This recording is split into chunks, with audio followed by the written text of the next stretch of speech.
feeling like sunshine, like springtime, like something's in the water and I'm taking a deep dive. I'm feeling so weightless, like I'm gonna make it, and nothing in the universe can take this. I can see it clearly now, nothing gonna bring me down. I got my head held high, I'm on my way, and I'm following the signs to my happy place. I'm walking in the light of a brand new day, and I'm right where I belong in my happy place. I got my head held high, I'm on my way, and I'm following the signs to my happy place. I'm walking in the light of a brand new day, and I'm right where I belong in my happy place. And I'm right where I belong in my happy place. And I'm right where I belong in my happy place. Welcome to the National University of Singapore Yong Loo Lin School of Medicine Healthy Longevity webinar. Thank you for joining us. Today we are talking about a potentially immortal model organism. Associate Professor Longhua Guo is with us. I can only imagine that a potential for immortality triggers many questions, so please use the Q&A function to send them to us. As always, we are starting with a short presentation, this time by Anderson Ko, a research assistant at the NUS Center for Health Longevity, and he will talk about pathways to dementia risk and resilience through social connectedness. Thank you for a kind introduction. Hi everyone, my name is Anderson, and today I'll be sharing some recent research insights on the relationship between social connectedness and dementia from this article titled Why the Cognitive Fountain of Youth May Be Upstream: Pathways to Dementia Risk and Resilience Through Social Connectedness, written by Perry and colleagues. The article was published in Alzheimer's and Dementia, a reputable journal that publishes high-impact dementia research. This analysis utilized cross-sectional data from the social networks in Alzheimer's disease study in the US. The author's goal in this study was to draw social and biological linkage between social connectedness and its effect on cognitive aging. More specifically, the study had two aims. Firstly, to examine whether social bridging moderated the association between brain atrophy and cognitive function, thus providing evidence for a cognitive reserve hypothesis. Secondly, to assess whether social bonding moderated the association between stress and cognitive function, thus providing an evidence for a stress buffering hypothesis. Now, you might be wondering, what is social bridging and social bonding? So let's take a closer look at that. The author suggested two mechanisms in which social connectedness could delay cognitive aging. The first mechanism proposed was social bridging, which refers to social enrichment experienced from a broad-reaching social network that cut across different social groups, for example, interacting with people that you know through volunteering or someone from a different neighborhood or interest group. In this study, high social bridging is marked by large social network size, low network density, and the increased presence of weak ties. On the other hand, the second mechanism proposed was social bonding, which refers to the health-enhancing effect contributed by cohesive and intimate ties, where in its presence, individuals seldom feel lonely or isolated. In this study, social bonding is marked by participants' marital status, as the authors argued that this is one of the most important bonding relationships among older adults. Now let's get into the findings. Firstly, larger social networks, less densely connected networks, and networks that contain weaker ties were all individually associated with better global cognitive function.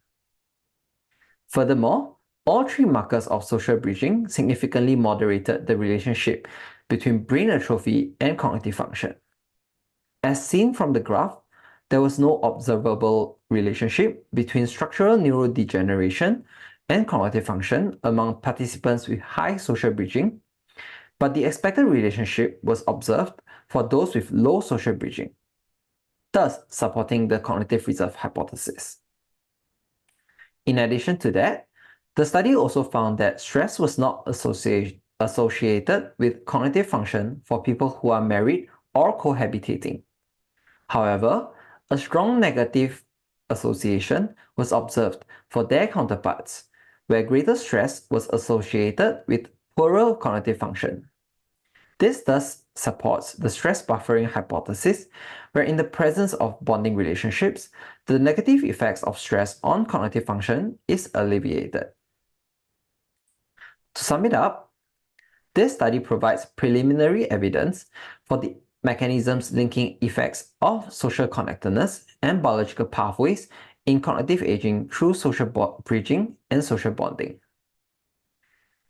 The authors also suggested that the ideal personal social network from a cognitive aging perspective is maintaining a small and highly supportive set of core bonding ties, such as a spouse or romantic partner, while also remaining active in a broader and more diverse network of friends and acquaintances. Lastly, the authors encouraged everyone to build social connections because it is an upstream social factors that can simultaneously affect multidimensional risk factor of premature cognitive aging occurring downstream.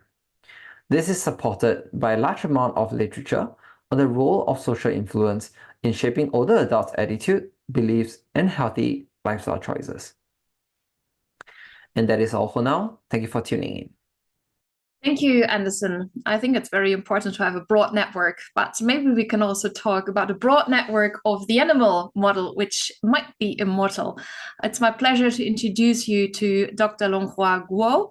He is assistant professor affiliated with the Department of Molecular Integrative Physiology in the Geriatric Center at the University of Michigan in the United States. He works with sexual planarians, a model organism largely considered immortal, and a champion of tissue regeneration. His team recently demonstrated that regeneration reverses tissue aging in both newly tissues and in tissues that do not require regeneration. So it's quite complicated. He has recently received junior faculty awards from, for example, the Global Consortium for Reproductive Longevity and Equality, and also, very importantly, the Glenn Foundation for Medical Research. It's our pleasure to really learn from a new model organism. I don't think that in the webinar we heard about this new model organism, so I'm very, very proud to give you the floor. Thank you, Andrea, for the nice introduction. So today, I'm going to tell you about aging and global rejuvenation in long-lived planarians. Let me first start with how we humans age. We all know this famous case, which is well documented and validated, that humans can live up to 122 years.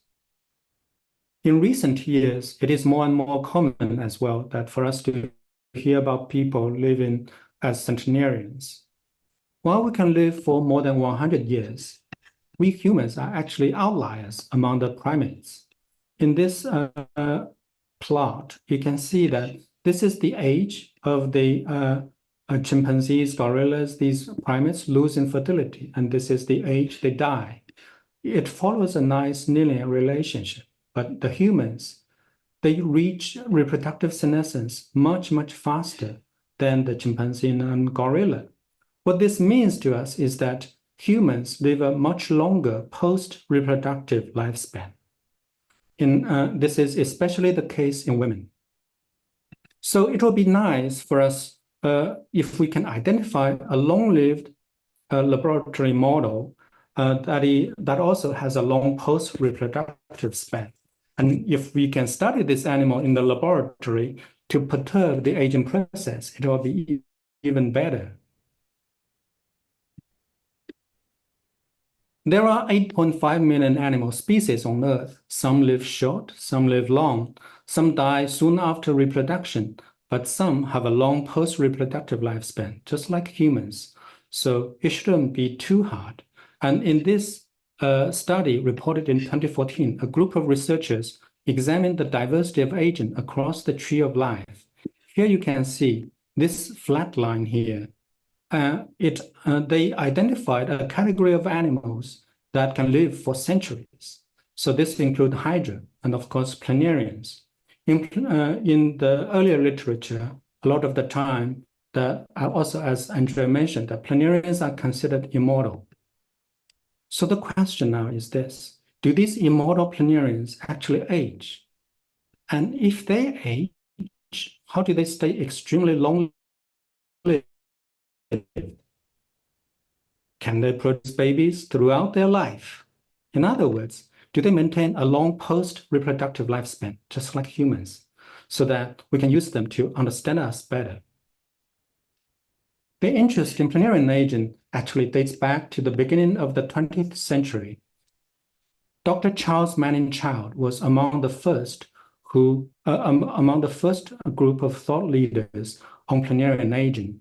He was already asking more than 100 years ago about the senescence and rejuvenescence in planarians.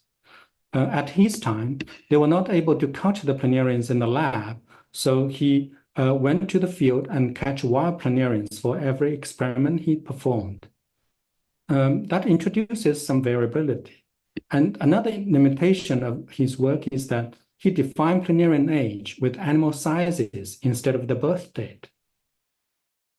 Nowadays, we know that the planarian sizes can be very flexible based on the nutrition status. So these leave a lot of the statements he made questionable. However, I want you to keep in mind that this is an era before the concept of genes and stem cells. In the same era, there's another giant in the history of biology, Dr. Thomas Hunt Morgan. And he actually was one of the first who studied regeneration. His work on fruit flies established the field of genetics and eventually led to the cloning of genes. For his work on the planarians, he chopped them into many pieces in any manner you can imagine. And he showed that with these nice, cute drawings that every piece of these fragments can regenerate into a complete animal instead of dropping dead. In the past few decades, my mentors and colleagues and other pioneers in the field have examined the adult stem cell system very extensively in the planarians and tried to characterize the mechanisms, how these stem cells respond to injury and eventually leading to the restoration of lost tissues. These stem cells, as you can see here, are distributed throughout the animal body, and they can be marked by a highly conserved gene called PV1. Most of these work on planarian regeneration were performed in a species called Schmittia mediterranea and in the asexual lineage. The asexual lineage has advantage for regeneration research because they can finish regeneration in 2 weeks. However, they do not develop germ cells or a reproductive system, so they do not perform sexual reproduction. It's an evolutionary oddity of this particular species. In the wild, the way they reproduce is by attaching its tail to a substrate, and the head will swim forward to pull itself into multiple pieces. Each of these pieces will regenerate into a new individual, a complete animal. So there is no death, literally immortal.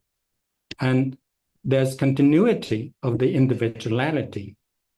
This is fascinating, but on the other hand, I also find it challenging for us to study aging with this asexual lineage, because it will be difficult for me to tell how old this individual is. It will contain some old cells from this animal still.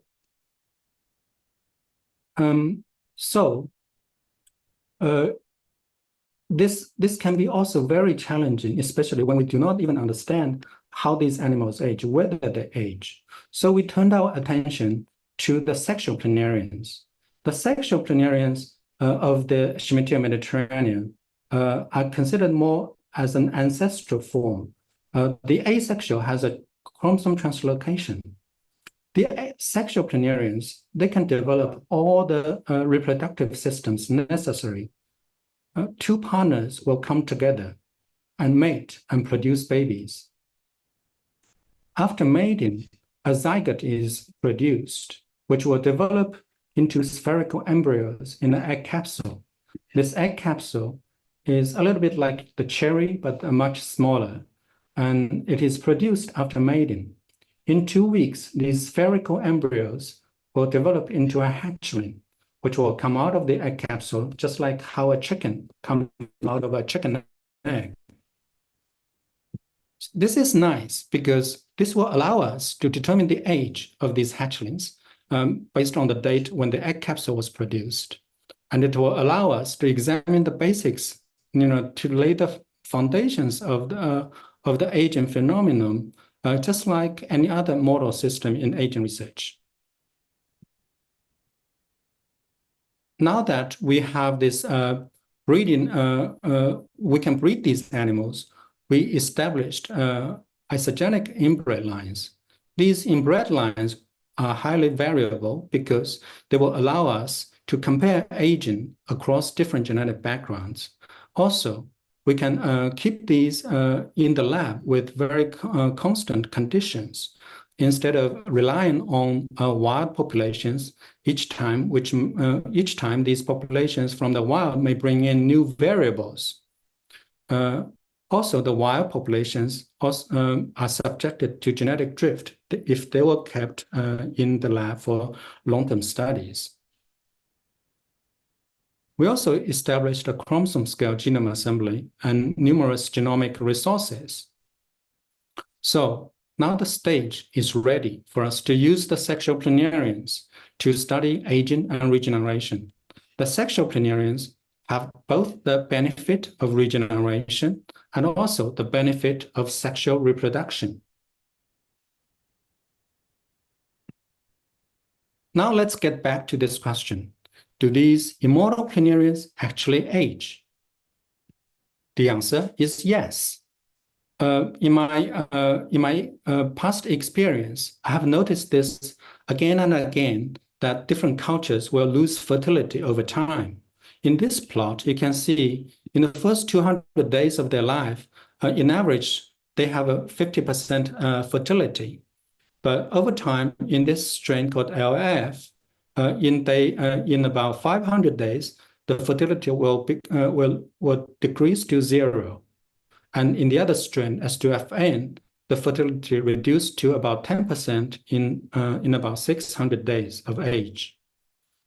This tells us a lot. First, just like humans and most of other species, planarians also lose fertility as they age. Second, this reproductive senescence is likely has a genetic basis because they can be different between different genetic strains.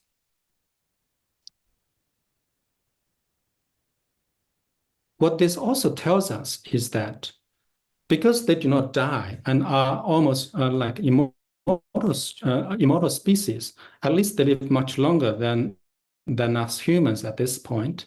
This means that these animals have a much longer post-reproductive span than most of the laboratory animals people use in aging research. So we have found this animal now. Sexual planarians can serve as this model, which is both long-lived and also has a long post-reproductive span. What can it tell us? Interestingly, we also noticed that the planarian aging is associated with development of ectopic eyes and ectopic pigment cells. This is what the eyes look like in a young planarian. This is an older animal with ectopic eyes, with ectopic pigment cells. In some cases, you may even observe animals with duplicated eyes. So we observe this across different genetic backgrounds in Schmittia mediterranea. We also see this in a closely related species called Schmittia polychlora in the wild-caught populations. So this phenomenon is not an artifact in the laboratory, but also occurs in the wild.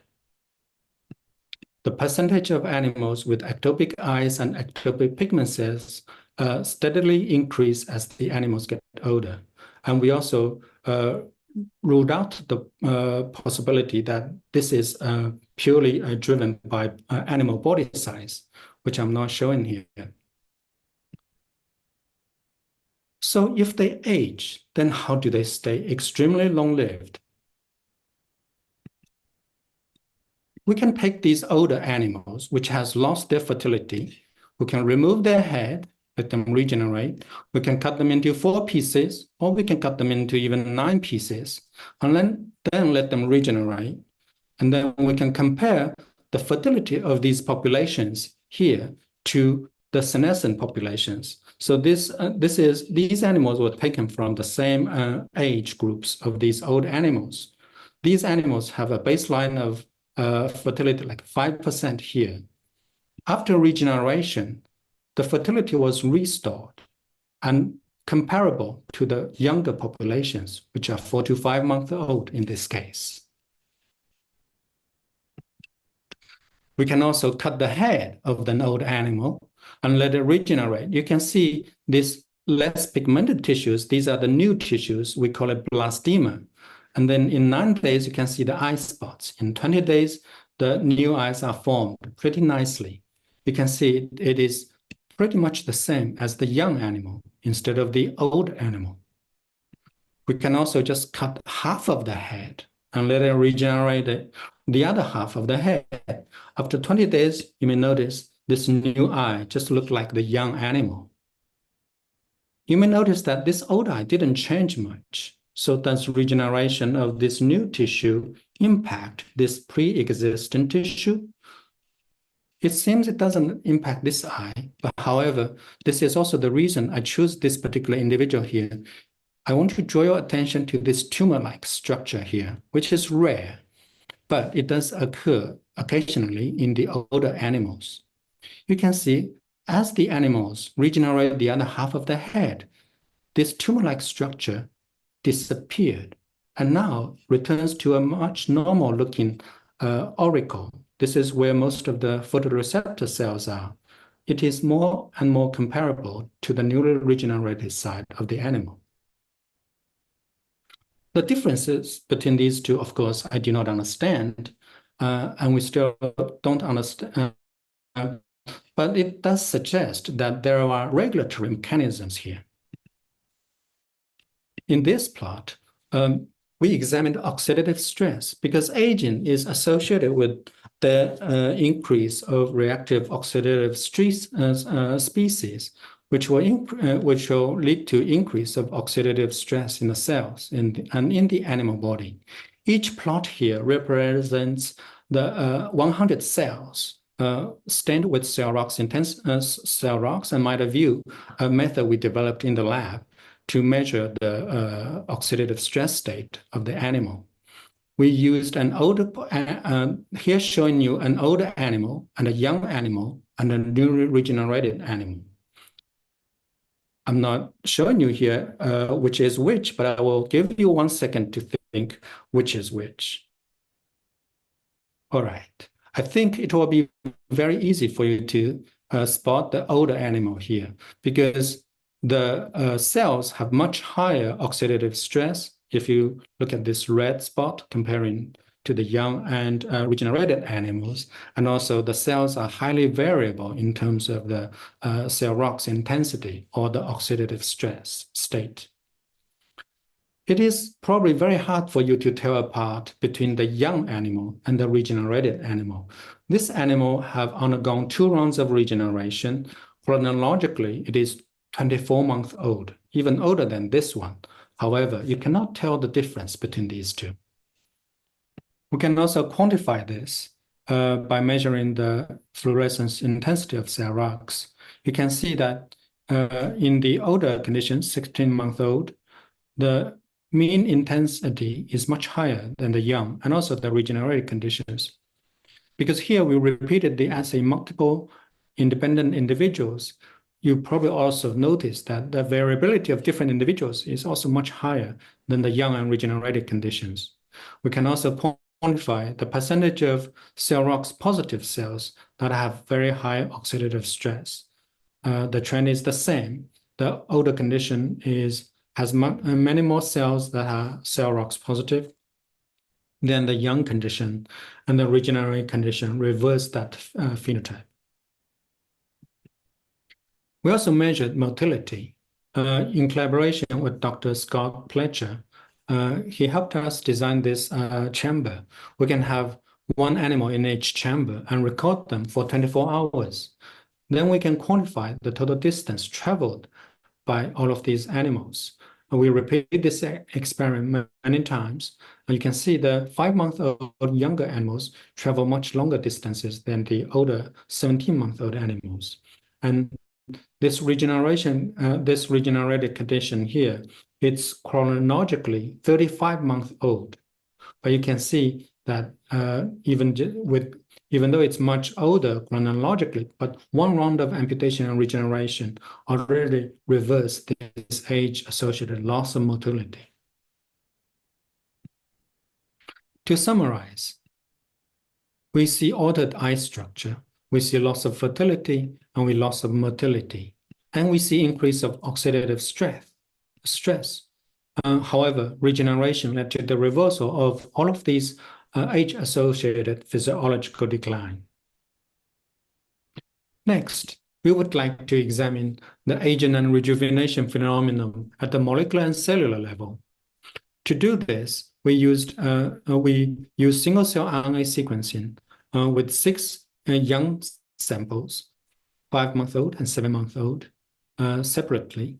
And we used 7 older animals, 1 12-month-old, 5 18-month-old, and 1 32-month-old, and 3 regenerated animals.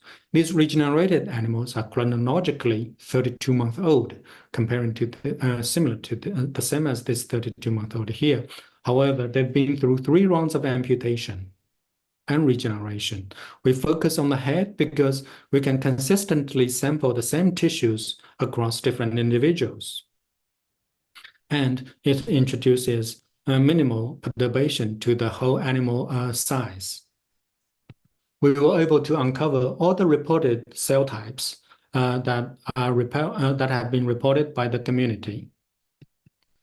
All the single-cell work and forward were carried out by my postdoc, Dr. Xiaoting Dai. She was able to identify all the reported stem cell types as well, and also uncover new stem cell types. After we compared the cell proportions, we found that there is no clear evidence of loss of adult stem cells, even in 3-year-old planarians. And the blue condition is young, the red condition is the aged, and the gray condition is regenerated animals. For all of these subpopulations of the adult stem cells, we see no evidence of loss. We validated this by staining these stem cells with a SMED-V1 probe, comparing 5-month-old to 38-month-old. We repeat this experiment in 4 different animals, and we do not see a significant difference. Because telomerase is highly expressed in the stem cells in the planarians, and the telomerase activity is correlated with telomere length, if there is a drastic loss of stem cells in older age, we should expect loss of telomerase activity and shortening of telomere when we examine the animal. In collaboration with Dr. J.K. Nandakuma and his talented student Casey, we did not see clear evidence of telomere shortening, even in 20-year-old animals.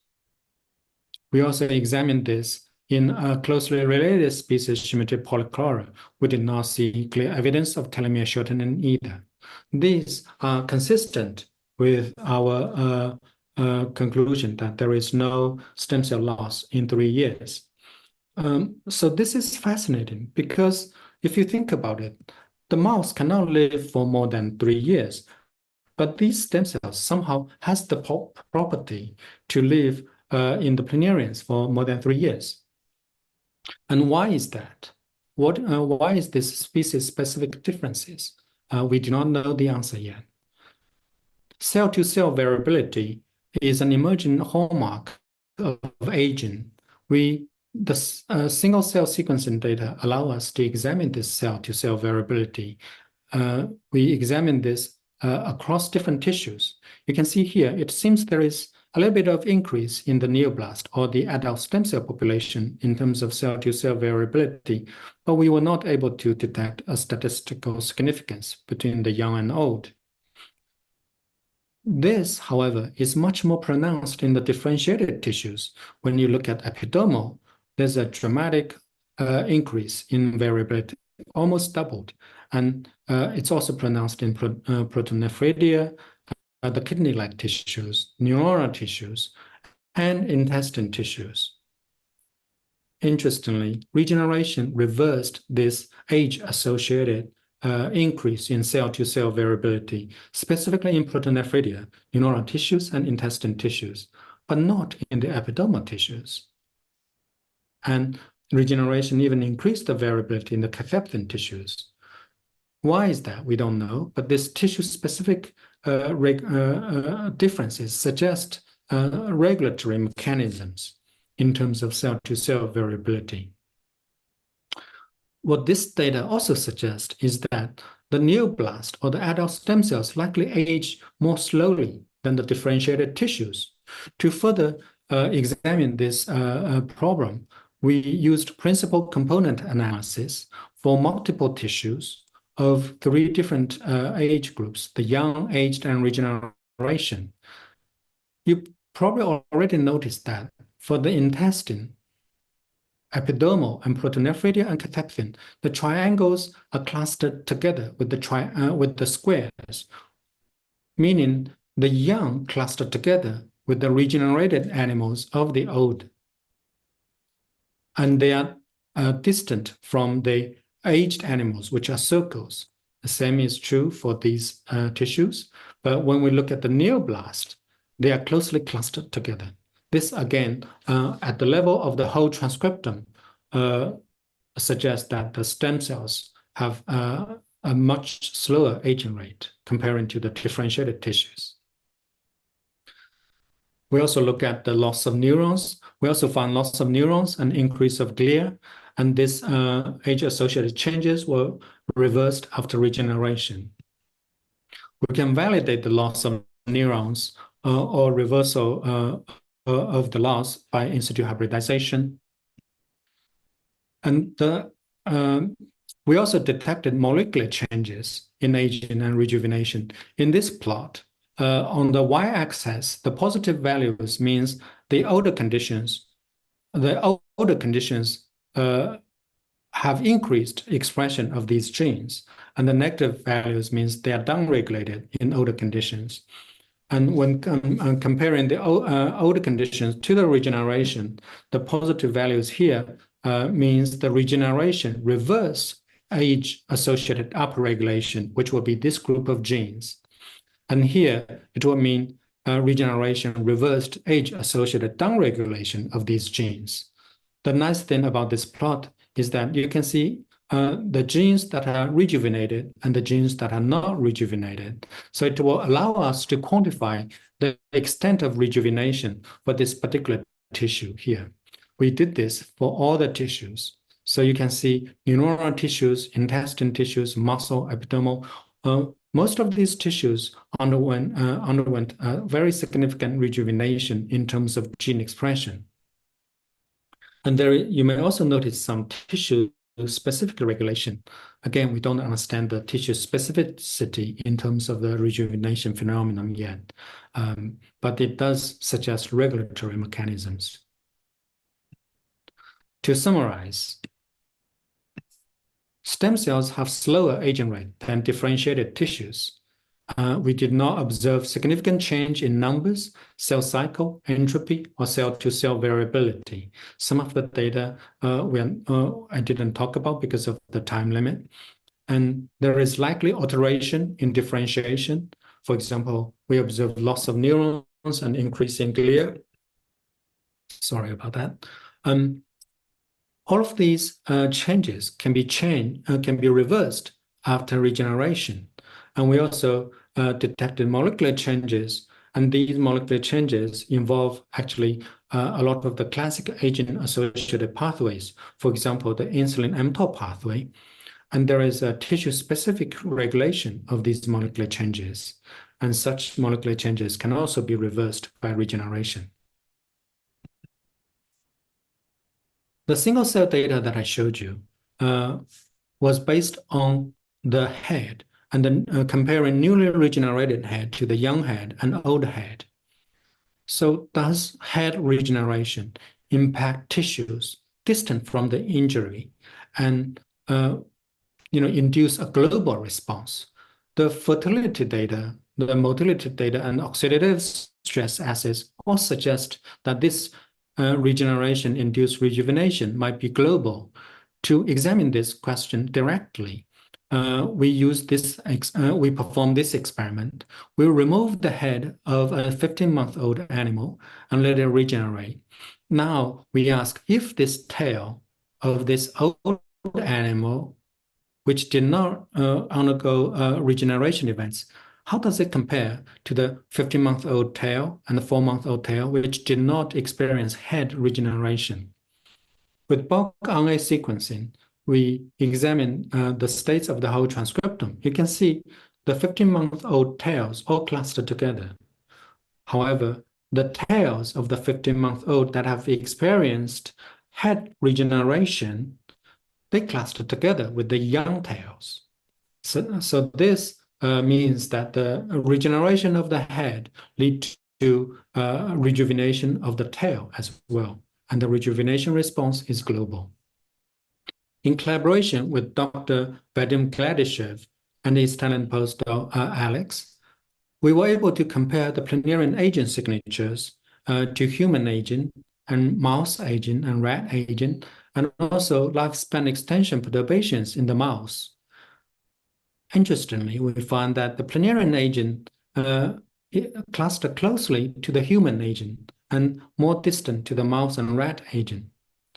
Another interesting observation is that the planarian agent also shares signatures with the lifespan extension signatures of the mouse, which include rapamycin treatment, growth hormone deficiency, and calorie restriction treatment. What this means is that the planarians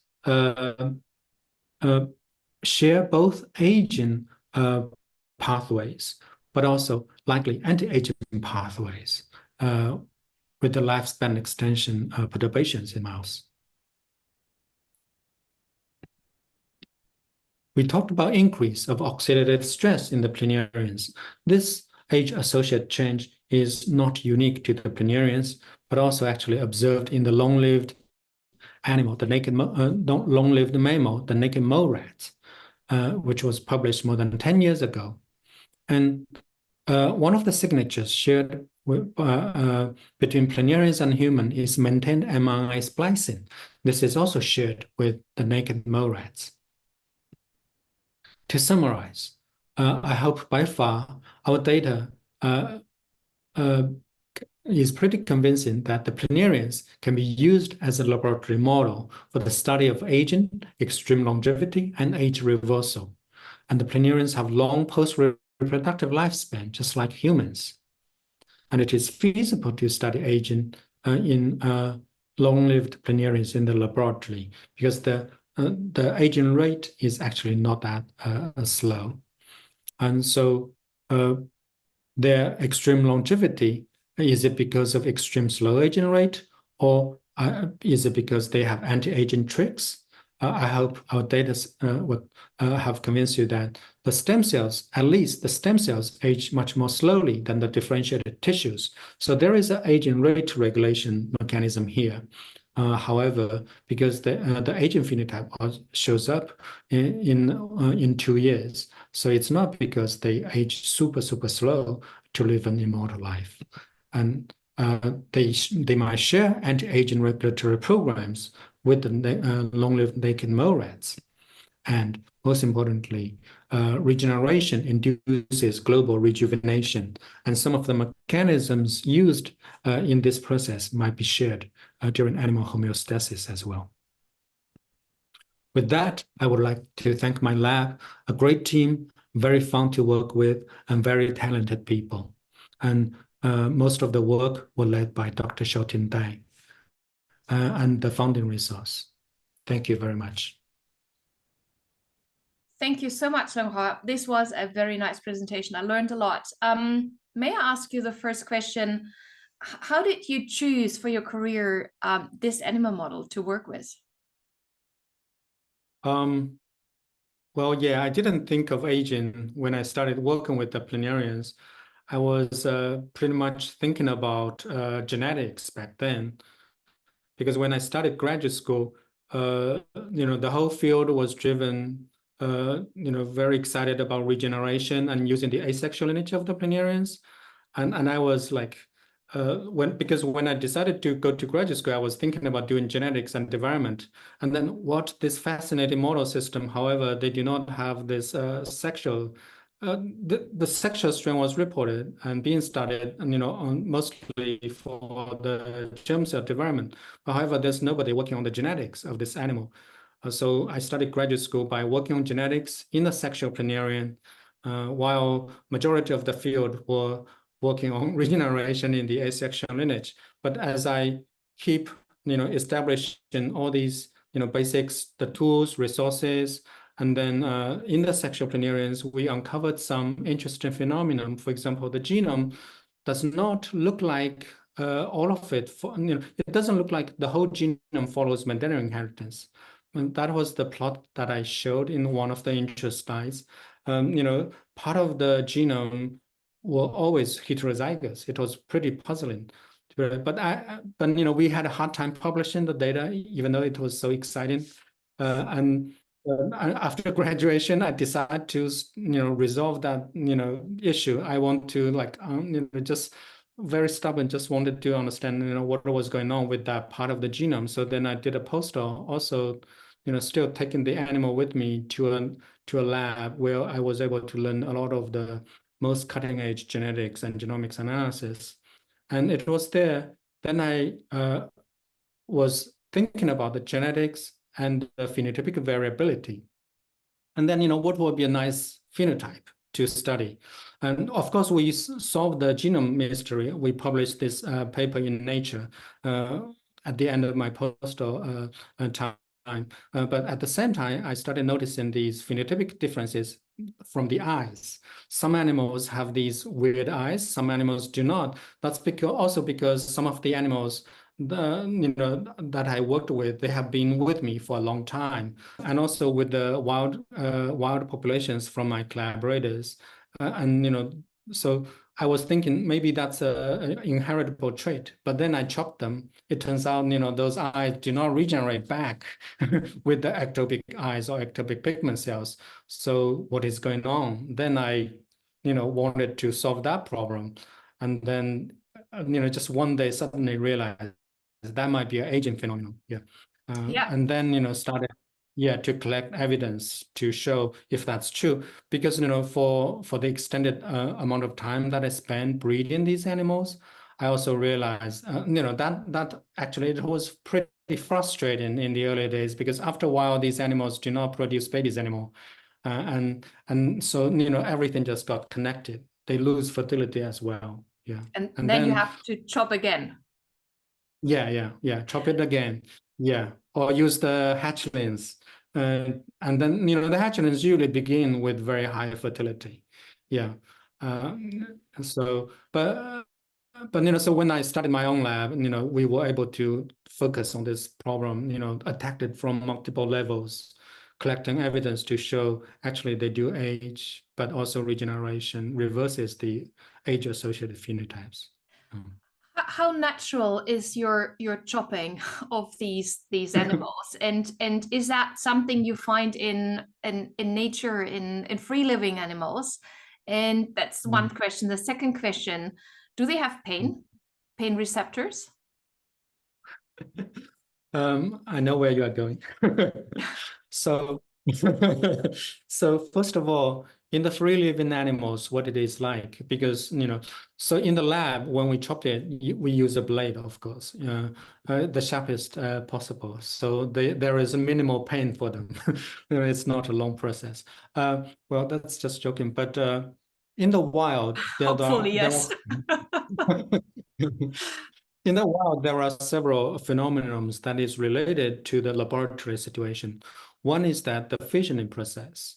So in the asexual planarians, they just pull themselves into pieces. You know the yeast very well, right? It's a single cellular organism. It just buds into two cells. But the planarians are fascinating. Like they are like yeast, however, in a multicellular way. They pull themselves into multiple pieces, and that's actually a more painful process if they do sense pain, because it lasts for hours for them to do that in nature with fission. And there's another related planarian species called Dugesha. Multiple Dugesha species in nature, they experience seasonal fissioning and sexual reproduction. Unlike this particular species we study, and this Schmittia mediterranea is nice because the sexual and asexual lineages are separated. It has its advantage, but the Dugesha species, in nature, people were able to document that in certain time, they just do fission. And in the rest of the year, they do sexual reproduction. So, if you ask me like, how they evolved this, of course, I don't know, but it might be like, this combined fission, regeneration, and the sexual reproduction, gives them this more, immortality in the nature as well. So, these things might be shared in the genome. So it makes sense from the perspective of evolution. And that was actually my next question about evolution. How much adaptation is there? So have you done experiments where you chop the individuals, put them in different environments, and how much genetic drift is there to adapt actually to the environment they are in your laboratory or in the nature, if you in the wild, if you have any experience? Well, this is a very hard question. So how do they evolve this phenomenon? Are there any, because first of all, the long post-reproductive lifespan, it is already counterintuitive. The evolutionary theory currently people have come up with, it does not explain that. Disposable soma, means like the soma will die after reproduction soon. However, it's not doing that. In humans, people use the grandparents theory to try to explain that. But I will say, like in nature, there should be many more species, like this with the long post-reproductive lifespan, and probably very few of them, have this grandparents, to take care of the young. The same will be true, I think, for planarians. We did not see like carrying behaviors like older planarians taking care of younger planarians. And why is that? I think is one of the most fascinating question we want to understand in the future. In terms of the evolution of regeneration capacity, that's another fascinating question for the regeneration field, which now has many, is catching up with more and more attentions in the scientific community, and there are many ways people are attacking this question. But again, it's one of the most fascinating questions without an answer. Yeah, it's all good. Like why we humans lose most of the regenerative capacity, right? One thing I think people know already is that this regeneration capacity of a lost limb or a lost body part is actually not it's so there is no particular evolutionary pattern of this. Like in a certain phylum, some species can regenerate, others may not, and in a different phylum you can see this again and again. So it's repeatedly occurring if it's a gain of function or if it's a loss of function. Yeah. But do you see the regeneration capacity increase or decrease in certain environments you put the animals in? I would imagine that you have standardized environments. So think about heat shock of no sugar or whatever you feed them with. How much is that actually influencing, and could there be an evolutionary drift that they're actually changing their genetic and behavioral makeup due to the environment? That's a very interesting thought there. That is very interesting thought there.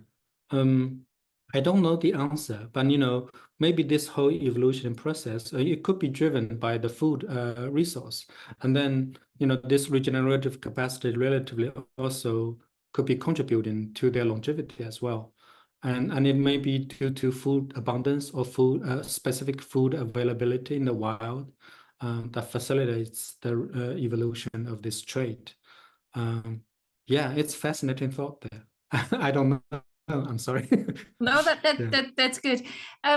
We had also webinars about bats, about rats, about so many other species. How do you compare your model organisms to others, or do you think that it's comparable? Where is it in the chain if we look at the geroscience approach? Yes, I think these long-lived model systems or non-traditional long-lived model systems, they do share certain traits that definitely worth the funding agencies to support, and I can mention a few examples. For example, between the planarians and the naked mole rats. So our data shows that there's increase of oxidative stress in the planarians, right? This actually has been reported more than 10 years ago in the naked mole rats already, and people have studied that, like, how do they cope with this increased oxidative stress? And we also mentioned about the mRNA splicing capacity in the change of mRNA splicing. So the planarians seem to maintain that as they get older. The same is true for naked mole rats, and the same is true for humans. But for mouse, it's a little bit different. The comparative analysis, at least at this level, right now suggests like some of the splicing machinery might be ordered in mouse and in C. elegans, actually play a quite important role in the aging process. But it seems like, of course, we need more data and study on in that direction. Yeah. But, so in the human field, we always talk about health span and about lifespan. So the health span is the number of years with not many age-related diseases, and then we have the lifespan. You were talking about mobility, about fertility, about ROS, etc. But you were also talking about this extensive lifespan. So how do you, or can you measure the health span in them? How would you? I would. So that is another interesting question that we have been thinking about. First of all, we need to realize that the planarians are so different from all of these animals that we have been working with, including us humans. We don't see them naturally die. So that means like we cannot measure their lifespan. It could be even, I mean, I'm talking specifically for the sexual planarians. I mean, asexual planarians are literally immortal, right? But even for the sexual planarians, we don't see a natural death yet. So to measure their lifespan is unlikely. Then how about health span, right? So there is an increase of oxidative stress associated with aging process, but this means chronologically, there is an increase of oxidative stress. So we are doing this experiment right now in the lab, actually, try to extend the time frame like to much longer to see what happens to the oxidative stress. And so that's one thing. Another thing is that, if they live so long, I would doubt that, the frailty measures, or, I would doubt there is a consistent decline in their physiological function. If they live so long, our data already suggests there might be some anti-aging mechanism during homeostasis. So we have a project on this, which is which also has been recently funded to look like in a longitudinal cohort.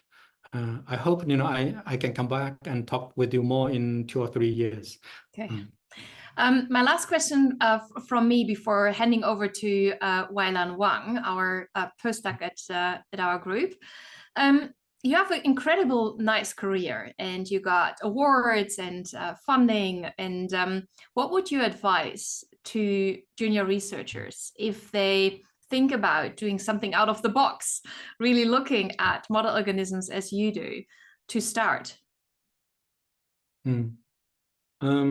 Yeah, as you mentioned, think out of the box. I think that's one thing that I get started. Actually, my PhD advisor, like that was one of the joke he tried to use to tease with me because there was one of the argument we had, a discussion in his office. I said, we need to think out of the box. And then he really liked that.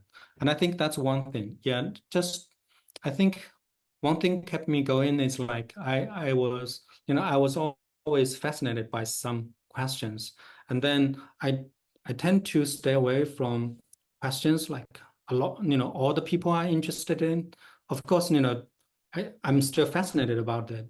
I just find, it might be more stressful for me, maybe the personality one. Yeah. And so, that's one thing. Another thing, of course, like if you think out of the box or think of something that most people are not doing, then that also means a lot of challenges.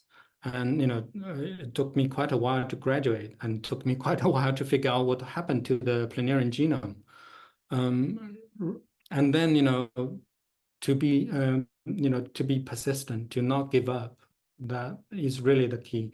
So yeah, when I opened my lab, I had my team. I was full of joy, of course, but also, with tears, like, and then I wrote an email to them, to not to give up. That was probably one of the first emails I sent to the whole lab, in terms of mentoring. Yeah.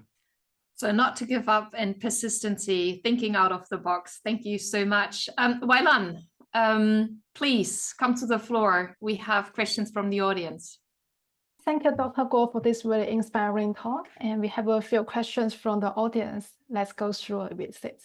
So the first question from our audience is that you use the asexual method and also the sexual method for reproduction. And did you observe any difference in the aging pattern between these two methods? For example, the accumulation of oxidative stress and other biomarkers?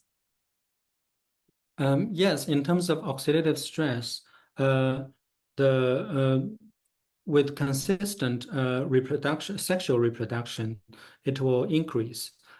As I mentioned with Andrea, that we are currently examining animals with different ages, try to figure out, in a longitudinal cohort, how that changes. But for the time points we examine, the older age do show increased oxidative stress with just sexual reproduction.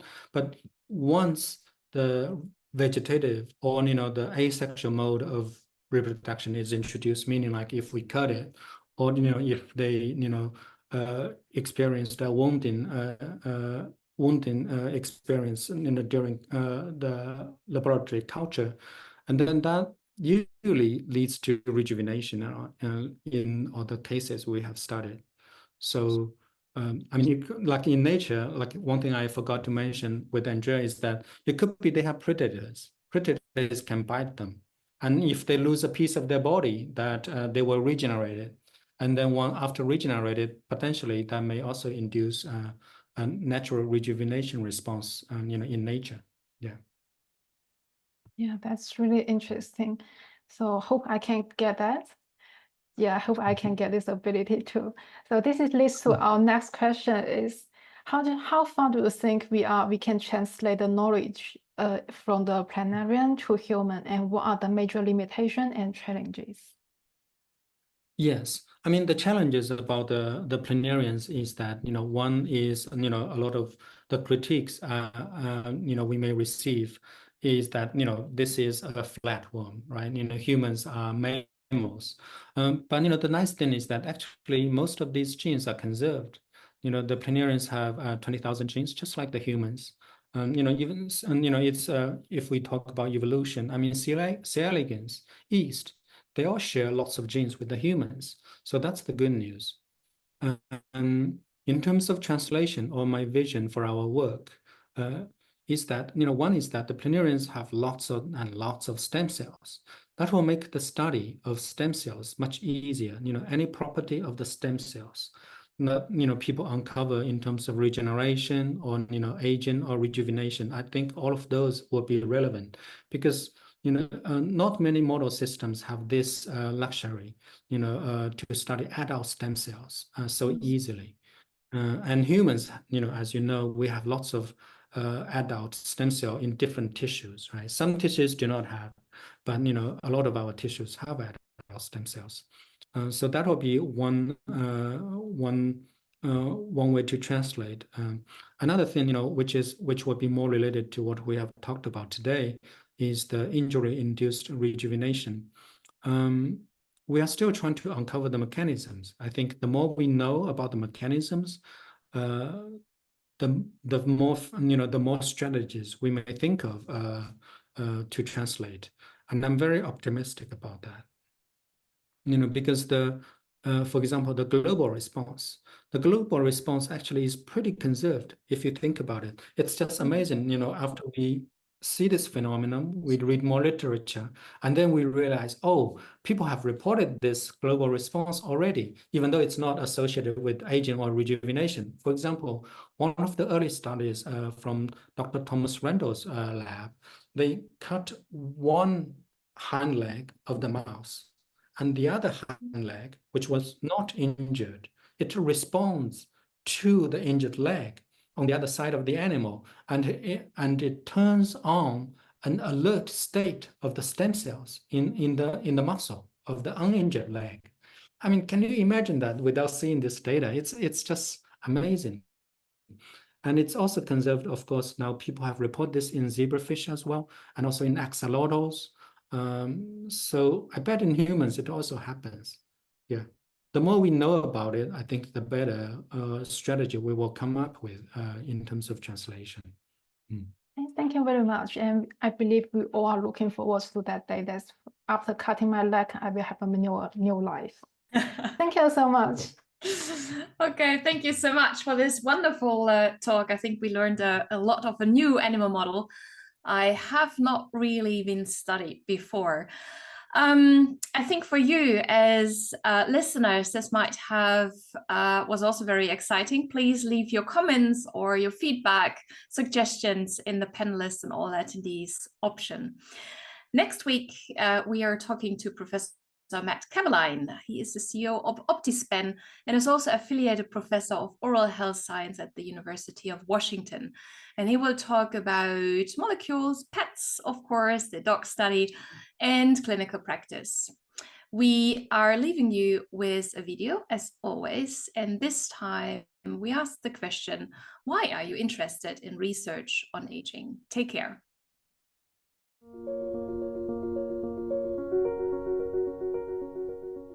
I really do want to help the older adult population and really help them live in the community for as long as possible. We will all be touched by people in our families who are going through problems and chronic diseases and things like this. And aging is a part of life. And it's so interesting that we don't know so much about it. As our population is aging, I strive to better the quality of life for aging individuals. That aspect of the unknown and the fact that we hope that everyone will get to this point where we'll need this research, I think is really important.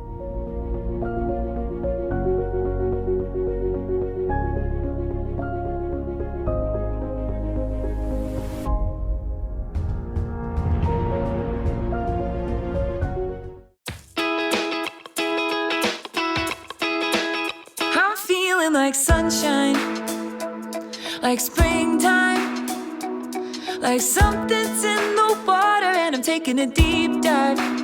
I'm feeling so weightless, like I'm gonna make it, and nothing in the universe can take this. I can see it clearly now. Nothing gonna bring me down.